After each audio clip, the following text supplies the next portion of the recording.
성추행 의혹에 휩싸인 장경태 민주당 의원이 경찰서로 향했습니다. 서울경찰청 민원실을 찾아가서 무고를 주장하면서 맞고소에 나선 겁니다. 준강제추행 혐의로 피소된 지 일주일 만이죠.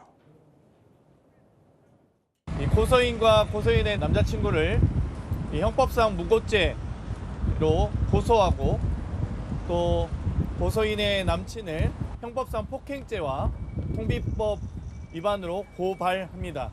무고죄 수사와 더불어 이 데이트 폭력에 대한 수사도 함께 또 폭행에 대한 수사도 함께 이루어질 것으로 예상되고요. 자, 이틀 전 예고한 대로 이제 무고로 맞고소를 한 겁니다. 그럼 상대가 누구고 각각 무슨 혐의예요? 자, 일단은 자신을 고소한 그 피해 여성에 대해서는요, 자, 무고 혐의로 맞고소를 한 거고요. 그다음에 고소인의 남자친구의 경우는 무고에 폭행의 통신비밀보호법 위반 혐의까지 적용해서 이렇게 대응을 한 겁니다. 그런데 보면은 고소인 남자친구 상대로 이제 폭행 혐의로도 고소를 한 겁니다. 그러니까 자신에게 폭행을 가했다 이런 얘기인가요?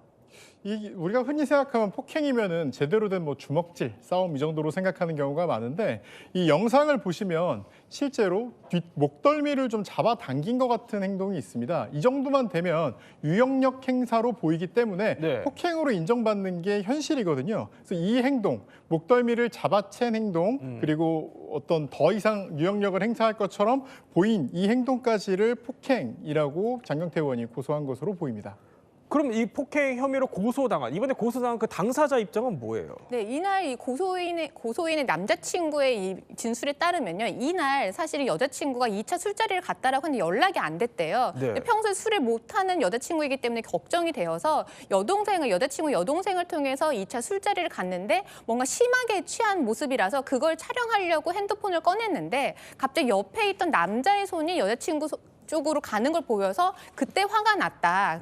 그렇지만 그 당시에는 그 남자가 장경태 의원이라는 거를 전혀 몰랐고 자신은 이 장경태 의원의 몸에 손 하나, 털끝 하나 댄 적이 없다. 이렇게 폭행을 한 사실이 전혀 없다. 이렇게 주장을 하고 있는 겁니다. 오히려 자신을 무고로 고소를 하는 거는 오히려 권력형 성범죄를 덮기 위한 물타기다. 이렇게 주장을 하고 있습니다. 이제 맞고소까지 이루어졌어요. 그러니까 실제 저 자리에선 무슨 일이 있었는지는 수사를 통해 가려질 겁니다. 자, 그런데 장 의원, 이틀 전 기자회견에서는요. 고소인의 의도를 의심할 수밖에 없다고 했고 오늘은 고소장을 내면서 이런 말을 했습니다. 그럼에도 무려 1년이 넘은 지금 고소장이 제출되었고 그 의도와 동기를 의심할 수밖에 없습니다. 저를 고소해서 얻을 실익은 아마 정치적 이유라고 저는 생각을 하고요. 피해 사실이 있었다면 작년에 고소를 했다면 저는 어떠한 방어도 하지 못했을 것입니다. 당시 윤석열 정권 하에서 저를 결코 봐줄 일은 없었다라고 보고요. 그러니까 그 당시에 고소했으면 윤석열 정권에서 이제 본인을 봐줬겠냐 이렇게까지 주장을 하는 건데 그럼 장 의원은 어떤 맥락을 의심하고 있는 거죠? 일단은 보면은 이 피해 여성, 근데 저는 고소인이 어떤 직업을 갖고 있는지 언급하는 것도 굉장히 조심스럽습니다. 이것도 2차 가해가 될 수 있거든요. 네. 그러니까 다른 당 소속의 어떤 의원의 보좌진이고 지난번에 보면은 일요일에 그 남자친구, 그러니까 고소인의 남자친구도 다른 정당 소속의 구청장이 직원이다. 이렇게까지 얘기를 했거든요. 그러니까 자신을 이렇게 1년이나 지나고 뒤에서 뭔가 고소한 건 정치적 이유가 있는 게 아니냐 이렇게 주장을 하는 거고요. 또 하나는 당시 사건이 발생했을 때 성추행 얘기가 들어갔다면 당시는 윤석열 정부 때였는데 야당 의원이 자신을 좀 더 제대로 막 그 수사하지 않았겠느냐. 그러니까 본인이 성추행은 아니다라는 취지로 이렇게 주장을 한 겁니다. 근데 장 의원 주장이랑은 좀 다르게요. 박주희 변호사. 고소인 입장에서는 당시 고소를 못했던 그런 이유가 있었다는 거 아닙니까? 네, 고소인 측에서는 이 장 의원 측이 압박을 통한 입막음 시도가 있었다라는 취지로 주장을 하고 있습니다. 지금 장 의원 지역구 같은 경우는 동대문구 을구인데요. 그런데 그 고소인 남자친구의 직장이 동대문구에 있대요. 그래서 고소인의 상급자가 이 장 의원을 통해서, 그러니까 장 의원이 남자친구 직장이 자신의 지역구다라는 걸 언급을 했다라고 해요. 그러니까 그래요? 그게 예. 마치 고소인 입장에서는 마치 남자친구의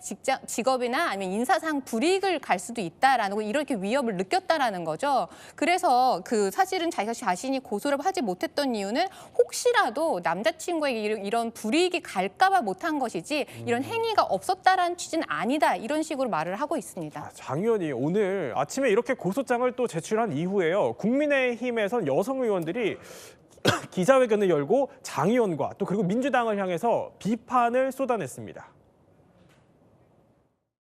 더불어민주당은 장경태 의원 성범죄 혐의에 대한 엄정 조치를 차일피일 미루고 있습니다. 이러니 일각에서 장 의원을 옹호하는 2차 가해가 자행되는 것 아니겠습니까? 더불어민주당 지도부에 경고합니다. 사건을 감싸고 침묵으로 방조하지 말고 본질을 흐리려 하는 시도는 용납되지 않습니다.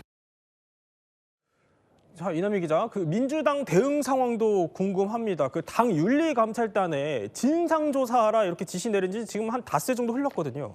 일단은 어떤 결과가 나는지 아직 듣지 못했습니다만 민주당 의원들한테 이 이슈 물어보면 굉장히 말을 아낍니다. 그리고 장 의원이 또 무고라고 반발을 하고 있고 조사가 진행되고 있기 때문에 사안을 가볍지 않게 보고 있다. 조사 결과가 나온 다음에 얘기하겠다, 이런 입장입니다.